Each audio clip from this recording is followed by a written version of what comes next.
national monetary policy that helps maintain a healthy U.S. economy and a stable financial system. The board and the reserve banks together help ensure that consumer and community voices are heard at the central bank through consumer-focused outreach, research, and analysis. This helps keep the Federal Reserve's actions, policies, and decision-making attuned to what's going on in American households, communities, and businesses, which are the foundation of our economy. The third key Fed entity is the Federal Open Market Committee, or FOMC, which brings together representatives from the board and the reserve banks to consider the state of the U.S. economy and set a course for our monetary policy in a manner that seeks to promote an economy that works for all Americans. The 12-member FOMC establishes an appropriate position or stance for monetary policy to help move the economy towards two essential mandates set for the Fed by Congress: promoting maximum employment and price stability. This occurs mainly through the FOMC's influence on interest rates and credit conditions, which can significantly impact financial conditions, including economic productivity and even spending and investment decisions by households, communities, and businesses. Working together, these three key Fed entities and the unique Federal Reserve System structure established by Congress more than a century ago help promote conditions resulting in a strong, healthy, and sustainable economy. For more information on how the Fed functions, visit federalreserve.gov and click on About the Fed.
Good afternoon. My colleagues and I remain squarely focused on our dual mandate to promote maximum employment and stable prices for the American people. The economy has made good progress toward our dual mandate objectives. Inflation has eased from its highs without a significant increase in unemployment. That's very good news. But inflation is still too high, ongoing progress in bringing it down is not assured, and the path forward is uncertain. I want to assure the American people that we are fully committed to returning inflation to our 2% goal. Restoring price stability is essential to achieve a sustained period of strong labor market conditions that benefit all. Today, the FOMC decided to leave our policy interest rate unchanged and to continue to reduce our securities holdings. Over the past 2 years, we have significantly tightened the stance of monetary policy. Our strong actions have moved our policy rate well into restrictive territory, and we've been seeing the effects on economic activity and inflation. As labor market tightness has eased and progress on inflation has continued, the risks to achieving our employment and inflation goals are moving into better balance. I will have more to say about monetary policy after briefly reviewing economic developments.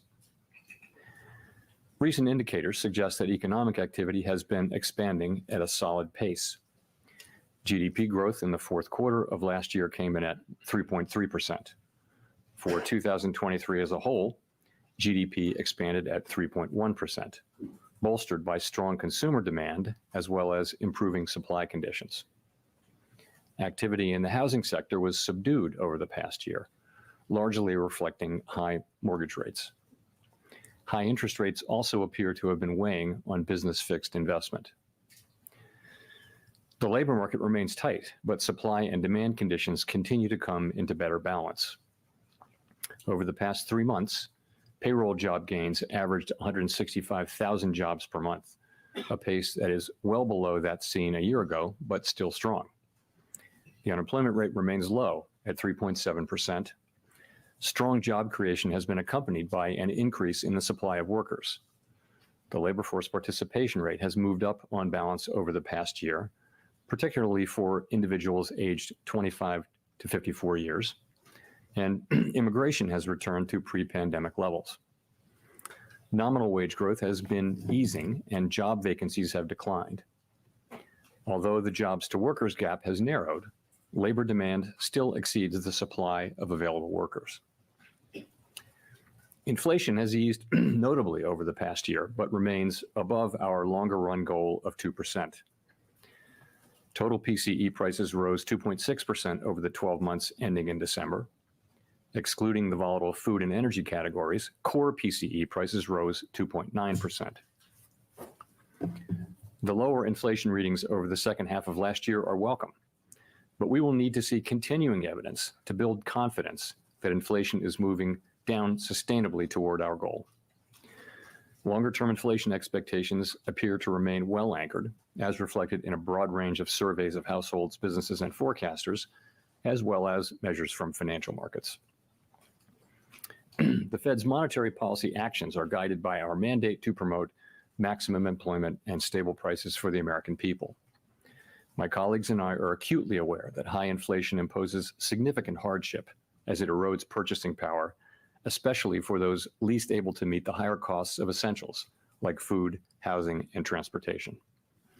We're highly attentive to the risks that high inflation poses to both sides of our mandate, and we're strongly committed to returning inflation to our 2% objective.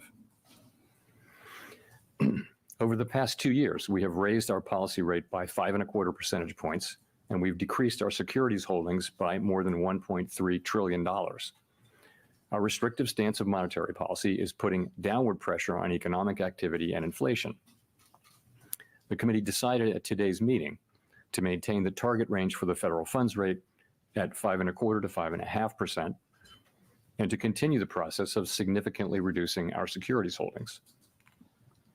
We believe that our policy rate is likely at its peak for this tightening cycle, and that, if the economy evolves broadly as expected, it will likely be appropriate to begin dialing back policy restraint at some point this year. But the economy has surprised forecasters in many ways since the pandemic, and ongoing progress toward our 2% inflation objective is not assured. The economic outlook is uncertain, and we remain highly attentive to inflation risks.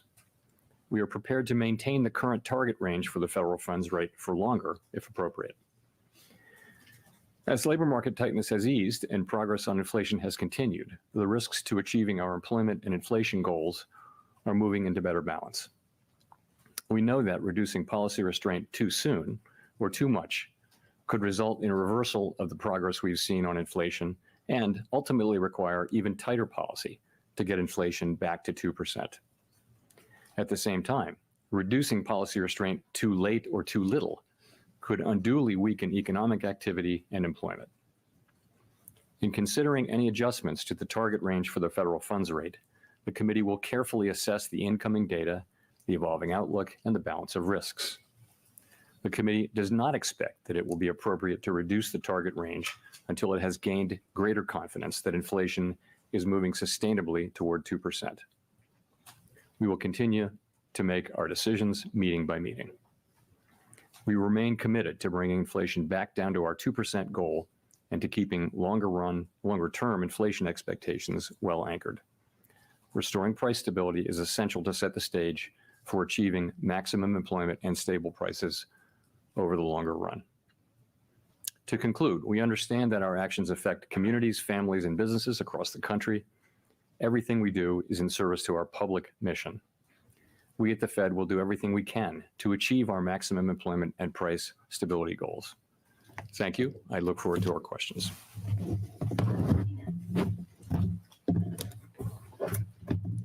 Gina Smiley from the New York Times. Thanks for taking our questions. Obviously, in the statement and just in your remarks there, you note that you don't want to cut interest rates without greater confidence that inflation is coming down fully. I wonder, what do you need to see at this point to gain that confidence? And as you make those decisions, how are you weighing recent strong growth in consumer spending data against the sort of solid inflation progress you've been seeing? Sorry, say that last part again. How are you weighing the growth data and consumption data, which have been surprisingly strong, against inflation data? Okay, so what are we looking for to get greater confidence? Let me say that we have confidence. We're looking for greater confidence that inflation is moving sustainably down to 2%. Implicitly, we do have confidence and has been increasing, but we want to get greater confidence. What do we want to see? We want to see more good data. It's not that we're looking for better data. We're looking at continuation of the good data that we've been seeing. And a good example is inflation. So we have 6 months of good inflation data. The question really is, that 6 months of good inflation data, is it sending us a true signal that we are in fact on a path, sustainable path down to 2% inflation? That's the question. And the answer will come from some more data that's also good data. It's not that the 6 month data isn't low enough. It is. It's just a question of, can we take that with confidence that we're moving sustainably down to 2%? That's really what we're thinking about. In terms of growth, we've had strong growth. I mean, if you take a step back, we've had strong growth, very strong growth last year, going right into the fourth quarter. And yet we've had a very strong labor market, and we've had inflation coming down. So I think, whereas a year ago we were thinking that we needed to see some softening in economic activity, that hasn't been the case. So I think we look at stronger growth. We don't look at it as a problem. I think at this point we want to see strong growth. We want to see a strong labor market. We're not looking for a weaker labor market. We're looking for inflation to continue to come down as it has been coming down for the last 6 months. And I'm sorry, if I could just follow up very quickly. When you say that you want to make sure that it's a true signal, is there anything that you're seeing in the data that makes you doubt that it's a true signal at this stage? No, I think I would say it seems to be the likely case that we will achieve that confidence, but we have to achieve it, and we haven't yet.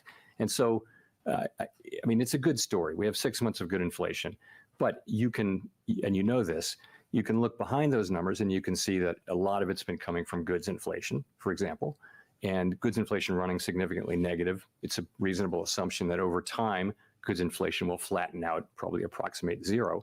That would mean the services sectors would have to contribute more. So in other words, what we care about is the aggregate number, not so much the composition, but we just need to see more. That's where we are as a committee. We need to see more evidence that sort of confirms what we think we're seeing, and that tells us that we are on, gives us confidence that we're on a path to a sustainable path down to 2% inflation. Nick. Nick Timros of the Wall Street Journal. Chair Powell, it seems to me you raised rates rapidly over the last 2 years for two reasons. One was the risk of a wage price spiral. Two, there were risks of inflation expectations becoming unanchored. This morning's ECI report for the fourth quarter shows private sector payroll growth running at a sub 4% pace.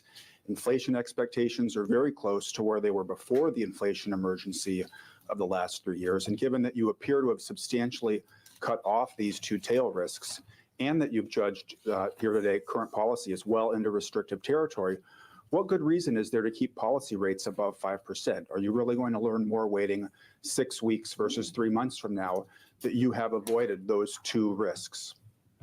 So, as you know, almost every participant on the committee does believe that it will be appropriate to reduce rates. And for partly for the reasons that you say, we feel like inflation is coming down. Growth has been strong. The labor market is strong.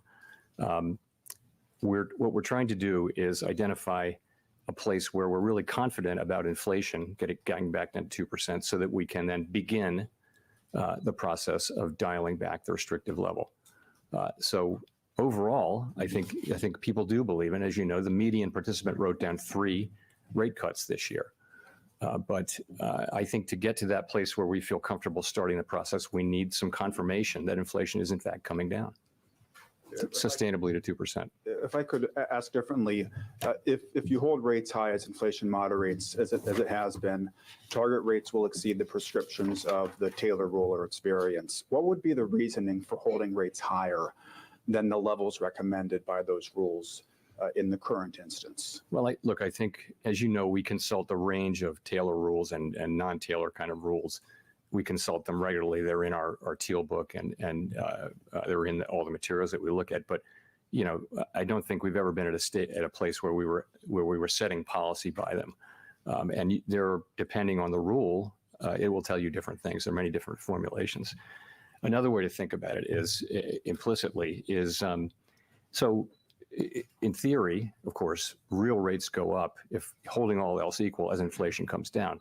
But that doesn't mean we can mechanically adjust policy as real rates, as inflation comes down. It doesn't mean that at all, because for one thing, we don't know. We look at more than just the Fed funds rate. We look at broadly financial conditions.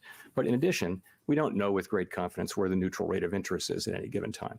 But that also doesn't mean that we wait around to see the economy turn down, because that will be too late. So we're really in a risk management mode of managing the risk, as I mentioned in my opening remarks, managing the risk that we move too soon and move too late. And I think to move, which is where almost everyone on the committee is in favor of moving rates down this year. But the timing of that is going to be linked to our gaining confidence that inflation is on a sustainable path down to 2%. Howard.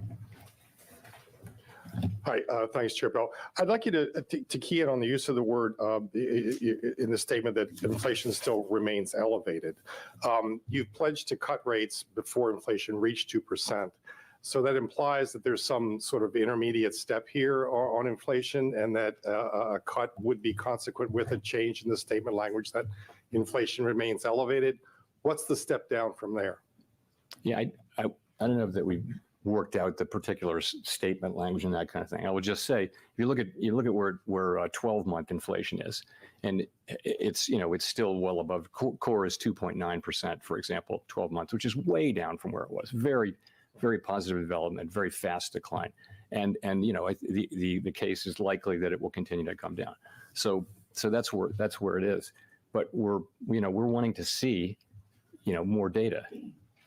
So if I could follow up on that, the statement allows that you want greater confidence on inflation falling before you cut, but it doesn't mention the other side of the mandate, a slide in employment. Would a slide in employment also bring you to the point of cutting rates? Yes. So let me say that we're not looking for that. It's not something we're looking for. But yes, if you think about, in the base case, the economy is performing well, the labor market remains strong.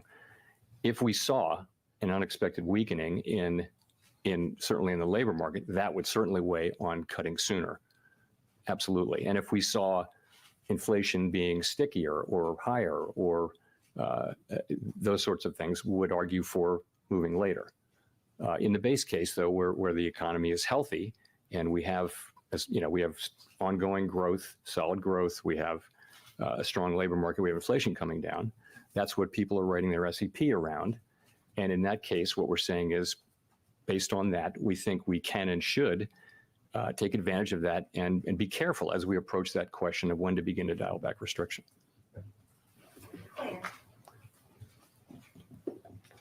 Claire Jones, Financial Times. Just to circle back to the greater confidence aspect of the statement, there's been a lot of unanimity in recent meetings. I'm just wondering, going forward, when it comes to all needing greater confidence, is the unanimity, or at least consensus among FOMC members, about what the threshold for that greater confidence is? And if not, could you maybe tell us a little bit about the discussion today on, what the variations between FOMC members was on what constitutes enough confidence to cut rates, and also if there was any variation on how quickly that greater confidence threshold could be reached? Thank So you. we're not really at that stage. There was no proposal to cut rates. Some people did talk about their view of the rate path. I would point you to the SEP as good evidence of where people are, although it is one cycle later. So, we're not at a place of really working out those kinds of details because we weren't actively considering, moving the federal funds rate down. I will say there is a wide disparity, a healthy disparity of views, and you see that in public statements, in the minutes and the transcripts when they're released every 5 years. So we do have a healthy set of differences, and I think that's actually essential for making good policy. We're also able to reach agreement generally because we listen to each other, we compromise, and even though not everybody loves what we do, they're able to, for the most part, able to join in. To me, that's a well-functioning public institution. Rachel. Hi, Chair Powell, Rachel Siegel from the Washington Post. Thanks for taking our questions. So over the past few years, there have been all these real-time indicators that helped us gain a sharper understanding of where the economy was, like open table data or office attendance. You've talked about vacancies in the past. And I'm wondering at the start of this year, what might be on that dashboard for you that's giving you the clearest picture of the economy, including on rents, if you could touch on that. Including? Rent costs. Yeah. Well, so we're not, it's not the pandemic, so we can actually rely on more traditional forms. People are working, they're getting wages, and the economy is largely reopened and is broadly normalizing, as you see. So I wouldn't say we're looking at that sort of more innovative data as much. You point to rent. So, of course, we follow the components of inflation very carefully, which would be goods inflation. I talked about that a little bit. You mentioned housing inflation. So the question is, when will these lower market rents find their way into measured rents as measured in PCE inflation? And we think that's coming, and we know it's coming. It's just a question of when and how big it'll be. So that's in everyone's forecast, I would say. So that will help. But at the same time, we think goods inflation will probably, it's been giving a lot of disinflation to the effort, and probably that declines over time, but it may well have some more time to run. The supply chains are not perfectly back to where they were. In addition, it takes time for the healing process to get into prices. So there may be still a tailwind. We'll find out with that. So we look at the things that relate to our mandate very carefully, and as you would imagine. I guess just as a quick follow-up, do you feel comfortable at this point saying the economy has reached a soft landing, or is that part of looking for more confidence? No, I wouldn't say we've achieved that, and I think we have a ways to go. Inflation is still, core inflation is still well above target on a 12-month basis. 12 months is our target. Certainly, I'm encouraged, and we're encouraged by the progress, but we're not declaring victory at all at this point. We think we have a ways to go. Steve. Thank you, Mr. Chairman. You've said that you would know the neutral rate by its works. So I'm wondering what you could tell me. How do you believe the neutral rate is working? We're telling you right now that growth is stronger. In other words, how much is the economy really being restrained right now by the current funds rate? And how much restraint does it really need additionally if inflation is still coming down? So I think you do see in the interest sensitive parts of the economy, you do see, for example, housing, you see the effects, you do. Your second question though, really, I think is important. And that is a lot of this has come through, a lot of the disinflationary process has come through the healing of supply chains and also of the labor market. So you've seen that, that other set of factors is really different from other cycles and has brought that working with tighter policy, which has enabled the supply side to recover, I think is that mixture has been behind what has enabled this. So no, we really do think that we're having an effect broadly across the economy. I would point to the interest sensitive parts of the economy as well as spending generally. But it's a joint story. It's a complicated story. But how much restraint are you actually imparting to the economy, would you say, relative to the neutral rate? So I think it's of course, that it's not something you can identify with any precision, but a standard approach would be to take the nominal rate, 5.3%, let's say, and subtract a sort of a forward measure of inflation. If you do that, and there are many, many ways to calculate the neutral rate, but that's one I like to do. And you're going to get to something that is materially above mainstream estimates of neutrality, of the neutral rate. You will, but at the same time, you look at the economy and you say, this is an economy that grew 3.1% last year. And you say, what does that tell you about the neutral rate? What's happening, though, is the supply side has been recovering in the middle of this. So that won't go on forever. So a lot of the growth we're seeing it isn't just a tug of war between interest rates and demand. You're getting, more activity because of labor market healing and supply chains healing. So I think the question is when that peters out, I think the restriction will show up probably more sharply. Rich. Thank you. Sorry. Thanks for taking the question, Mr. Chairman. You mentioned earlier we're not seeking a weaker labor market. I think you said. Can you talk a little bit more about that? Do you think the labor market now is back to quote unquote normal, and that we can achieve the inflation target without wage gains coming back down to what they were pre-pandemic? Even with today's ECI levels, they were still above those pre-pandemic levels. I think the labor market by many measures is at or nearing normal, but not totally back to normal. And you pointed to one or more of them. So I think, job openings are not quite back to where they were. Wage increases rather are not quite back to where they would need to be in the longer run. I would look at it this way, though. The economy is broadly normalizing, and so is the labor market. And that process will probably take some time. So wage setting is something that happens. It's probably will take a couple of years to get all the way back, and that's okay. That's okay. But we do see. You saw today's ECI reading. The evidence is that that wage increases are still at a healthy level, very healthy level, but they're gradually moving back to levels that would be more associated, given assumptions about productivity, are more typically associated with 2% inflation. It's an ongoing process, a healthy one, and I think we're moving in the right direction. So that process can continue without a weakening of the labor market, basically, you're saying? Well, I think the labor market I don't know if it's rebalancing. Clearly, there was a fairly severe imbalance between demand for workers and supply at the beginning of the pandemic. So we lost several million workers at the beginning of the pandemic from people dropping out of the labor force. And then when the economy reopened, you remember 2021, you had a severe labor shortage, and it was everywhere. The panic on the part of businesses couldn't find people. So what's happened is we expected the labor market to come back quickly, and it didn't. And 2022 was a disappointing year. And, we were kind of thinking, well, maybe we won't get it back. And then 2023, we did, as you know. So labor force participation came back strongly in 23, and so did immigration.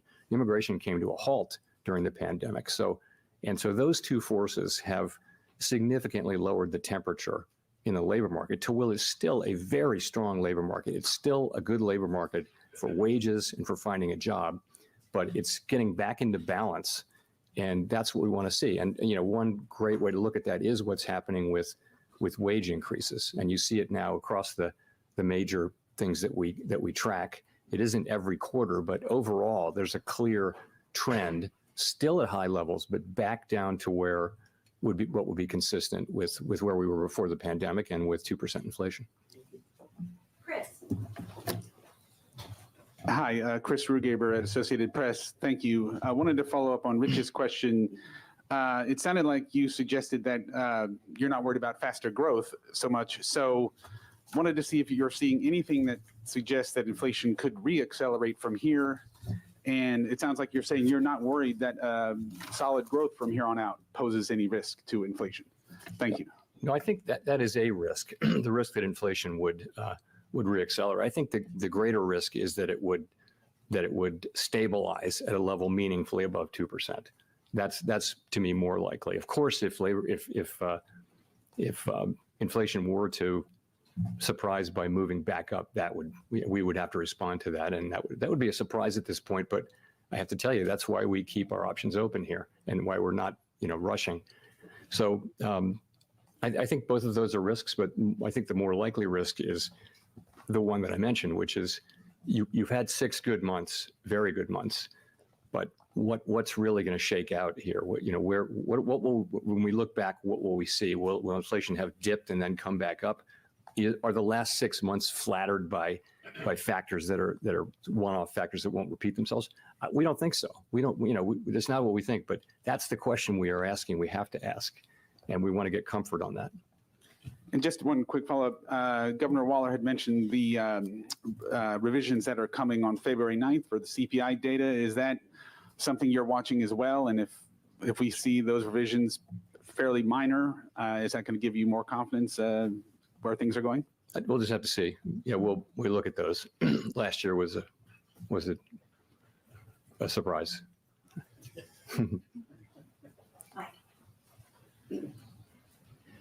Michael McKee, Bloomberg Radio and Television.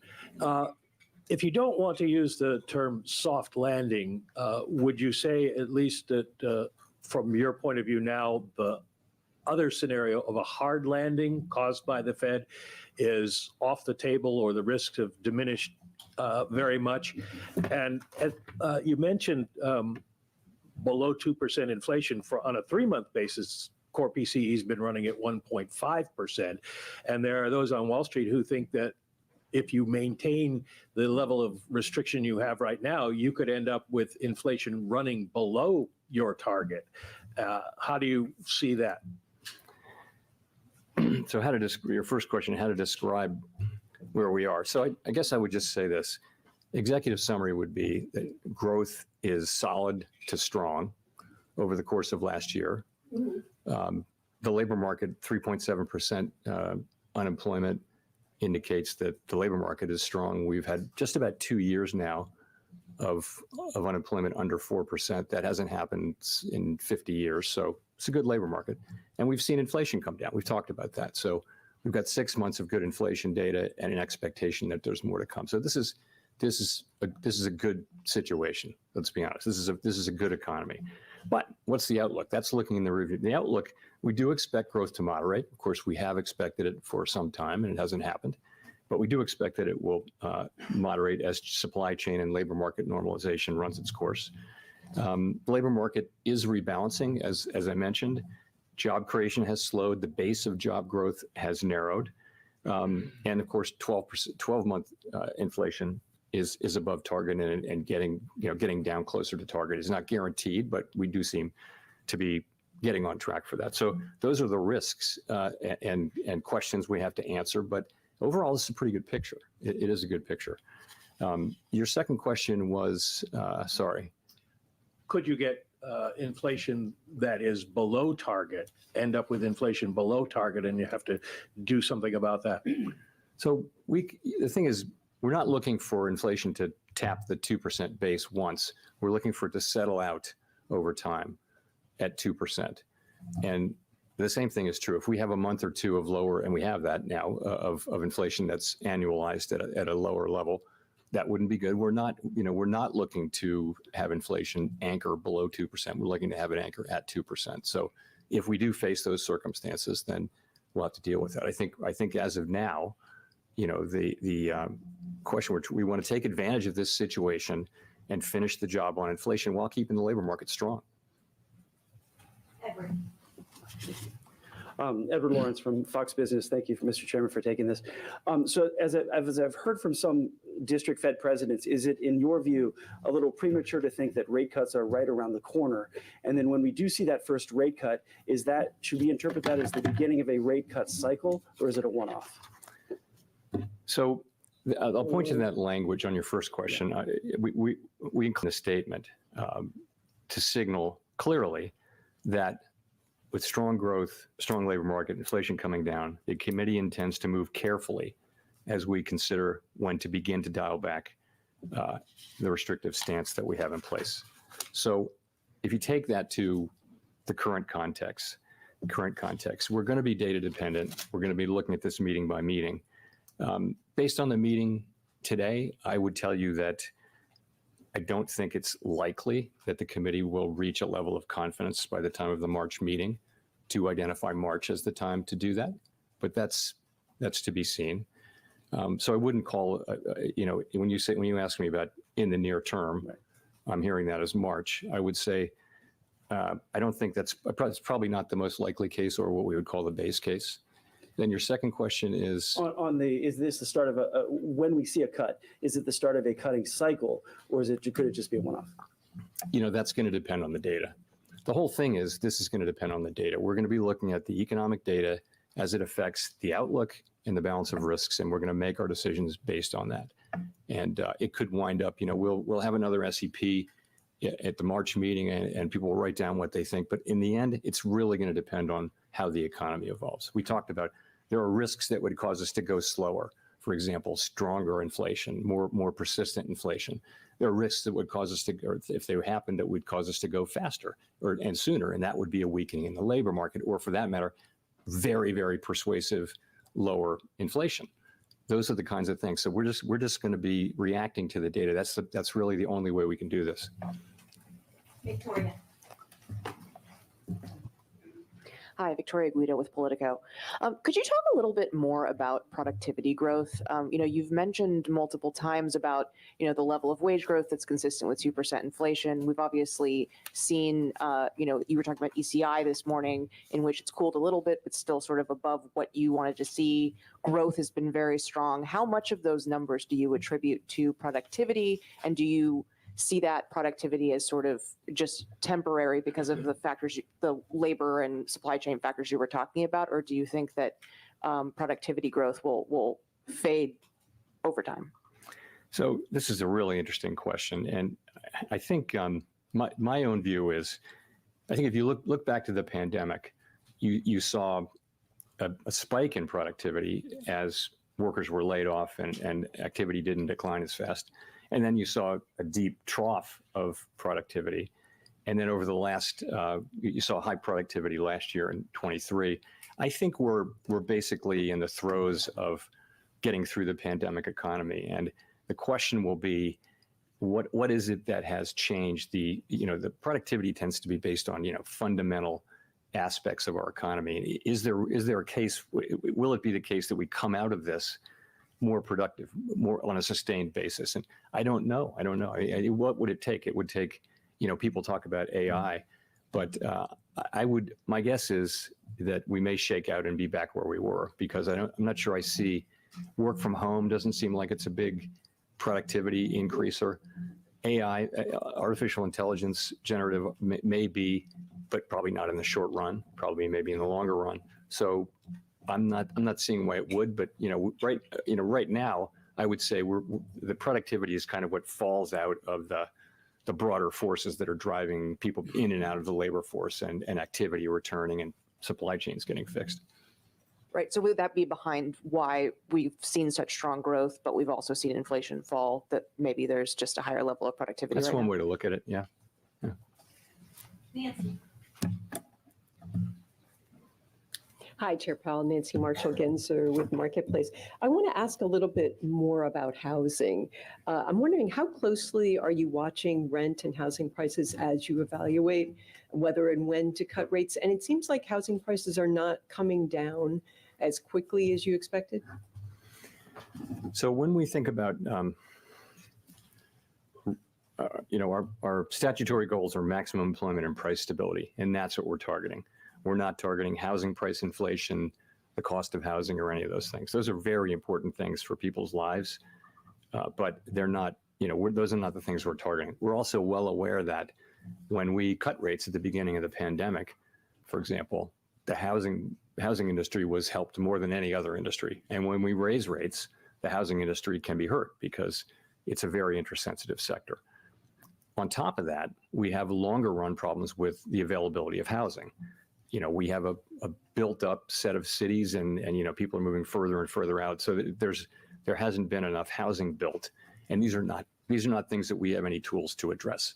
But where it comes into play very specifically in our work is inflation, which is a combination. It's really rental inflation. You're taking owner's equivalent rent and then actual rent paid by tenants, and you're running that through the CPI calculation or the PCE calculation, the one we look at.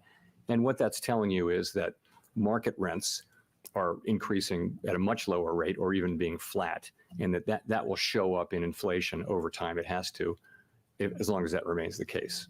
So. And just real quick, what is your response to the letter that was sent to you by some members of Congress asking the Fed to lower interest rates to make housing more affordable? My response is what I started with, which is that our job, the job Congress has given us, is price stability and maximum employment. Price stability is absolutely essential for people's lives, most importantly not most importantly, mostly for people at the lower end of the income spectrum who are living at the edges, at the margins. And so for someone like that, high inflation in the necessities of life, right away you're in trouble. Whereas even middle class people have some scope to absorb higher costs. So we have to it's our job. It's what society has asked us to do, is to get inflation down. And the tools that we use to do it are interest rates. So that's how we think about that. Courtney.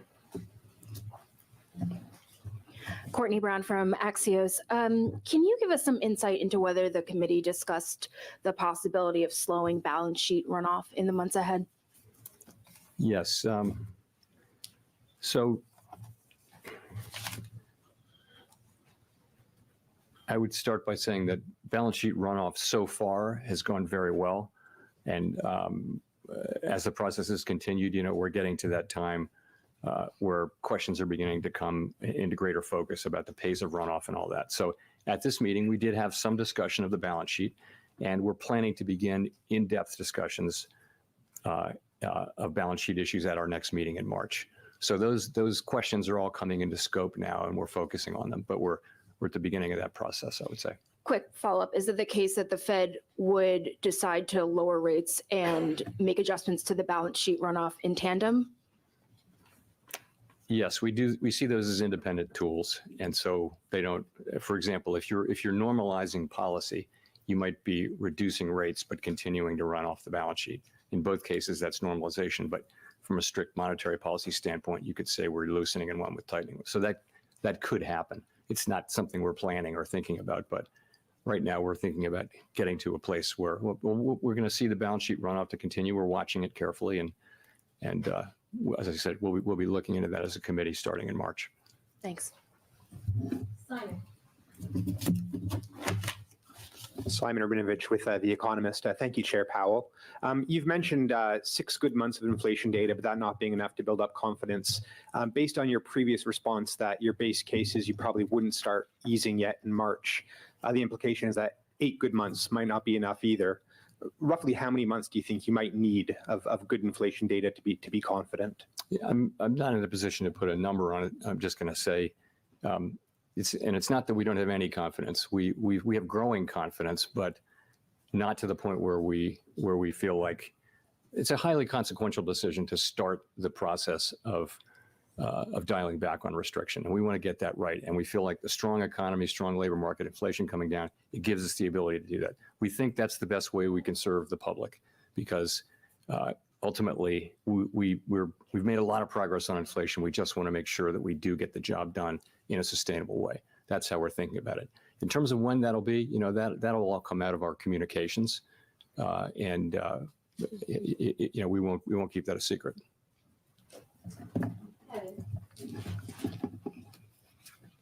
Hi, Chair Powell.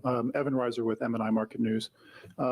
Can you explain a little bit more on what you're considering when tapering QT? Do you need to see the overnight reverse repo facility all the way down to zero, or is it something that you can start with a couple $100 billion there? Not a decision that we've made, but I wouldn't think we wouldn't be taking a position that it's got to go to zero.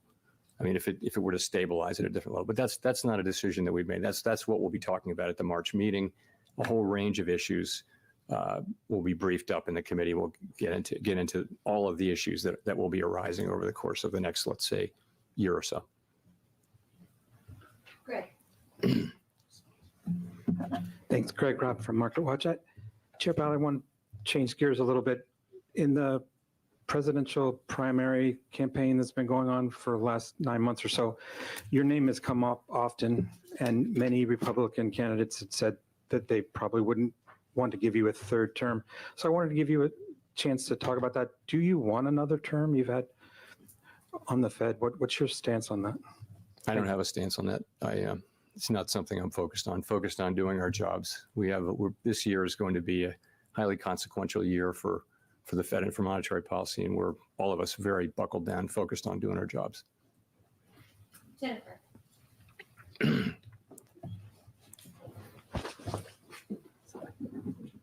Thank you, Chair Powell. Jennifer Schonberger with Yahoo Finance. As you mentioned, core PCE has been running at 1.9% over the past 6 months. And you guys are actually expecting core inflation higher this year at 2.4% compared to that 6-month measure. Given that forecast and that the median is for 3 rate cuts this year, what happens if inflation stays where it's been over the last 6 months for the next 6 months? So we'll update our inflation forecasts at the next meeting. You referred to the December meeting. That's 3 months old, so it might be lower now given the data we've gotten. So look, as I mentioned, we're going to be reacting to the data. If we get very strong inflation data and it kicks back up, then we'll go slower or later or both. If we got really good inflation data soon, that would matter for both that would tell us that we could go sooner and perhaps go faster. So we're just going to be but of course we'll weigh that with all the other factors. We're setting policy based on the totality of the data. But just to follow, if inflation stays where it is currently, that would probably mean that the real interest rate becomes more restrictive. Would that mean you'd have to trim more, perhaps, than you already have factored in? Well, I think if we came to the view that that the 6-month inflation numbers, which are very close to 2, were in PCE world, if we thought that is really where we're going to be, then yes, our policy would be in a different place. It would. But that's the whole point, is we're trying to get comfortable and gain confidence that inflation is on a sustainable path down to 2% or toward 2%. Daniel. Hi, Chair Powell. Daniel Davis, Agence France-Presse. I just wondered if I could get your comment on the recent consumer confidence data. It seems to suggest that consumers are sort of moving towards a much more optimistic view of the economy. I just wonder, is it fair to say that they're moving towards where the Fed appears to have been in recent months? And do you think that inflation and falling inflation perhaps has played a role in that? And what challenges do you see going forward? Thank you. Yeah, so it's been interesting that confidence surveys have been weak at a time when unemployment has been low, very low, historically low for a couple of years. But nonetheless, that's been the case. And we've asked ourselves why that is. And one obvious answer, we don't pretend to have perfect wisdom on this, but one obvious answer is that the price level is high. So prices went up much more than 2% per year for a couple of years, and people are going to the store and they're paying much more for the basics of life than they were 2 years ago, 3 years ago, and they're not happy about it. And it's fine that inflation's coming down, but the prices they're paying are still high. So that is what that has to be some part of why people are unhappy, and they're right to be unhappy. You know, this is why we need to keep price stability. It's why we need to do our jobs, is so that people don't have to deal with things like this.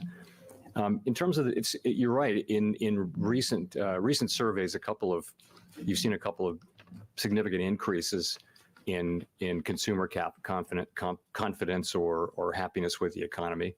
I guess that's a good thing. That can support spending, can support economic activity. There's some evidence of that. But it is a fact that we have seen a meaningful increase. I think levels of confidence are still maybe not as high as they've been at various times, but they certainly have come up. Ryan. Thank you for taking our questions. Brian Menasian in business. Committee members have said they'd like to meet with business leaders and stakeholders in person to learn more about the economy in real time, given that some data are subject to large revisions, the issue of seasonal adjustments being thrown off balance, and many readings of the economy being quarterly. So did any members say they've learned anything not yet reflected in the data, or have you yourself learned anything through anecdotal evidence that hasn't been captured in the data yet? Well, yes, I'm a big believer that yes. So we do meet with outside groups who come from all different parts of the economy. And I always feel like I spent most of my life in the private sector looking at companies, individual management teams, and then building out from that. And so starting with GDP data and working into what's actually affecting people's lives is challenging. It's very hard. So I really like anecdotal data. In addition, as you know, the 12 reserve banks have really the best network of anyone, that in all their districts, they're talking to, not just the business community, but the educational, medical, all nonprofit community. They have arms into all of that. And so when they come back, that's what goes into the beige book. But that they come back, and what each reserve bank president does is during the Outlook go around, they'll say, in my district, and they'll talk about 100 conversations. They won't talk up. They will give you input based on 100 conversations that they've had with people of all different walks. And I personally find it very helpful in understanding what's going on. And also, I think you hear things before they show up in the data sometimes. Did any of them notice slowing economy based on what they've heard from their district? Yes, I mean, if you look back at the last, not this beige book, but the one before, there was a lot of slower activity. I think that what you're hearing now is things are picking up a bit. You're hearing not in every district, and not every person that we talk to, but you're overall, it feels like you're hearing things picking up at the margin. So that's what comes through. Go to Jeff Cox for the last question. Thank you, sir. Jeff Cox from CNBC.com. Just kind of looking to put it all together. You talked about basically the economy looking strong with 3.3% annualized growth in the fourth quarter. Does the strength of the economy speak more loudly to you now than any inflation threat might? That you're in a position, in other words, to keep rates elevated as long as the economy stays strong, and you're more tilted towards that. And then also, perhaps, are you worried at all that the economy is maybe a little too strong right now and that inflation could come back at some point? I'm not so worried about that. It's again, we've had inflation come down without a slow economy and without important increases in unemployment, and there's no reason why we should want to get in the way of that process if it's going to continue. So I think declining inflation, continued declines in inflation, are really the main thing we're looking at. Of course, we want the labor market to remain strong too. We don't have a growth mandate. We've got a maximum employment mandate and a price stability mandate. And those are the two things we look at. Growth only matters to the extent it influences our achievement of those two mandates. Thank you very much.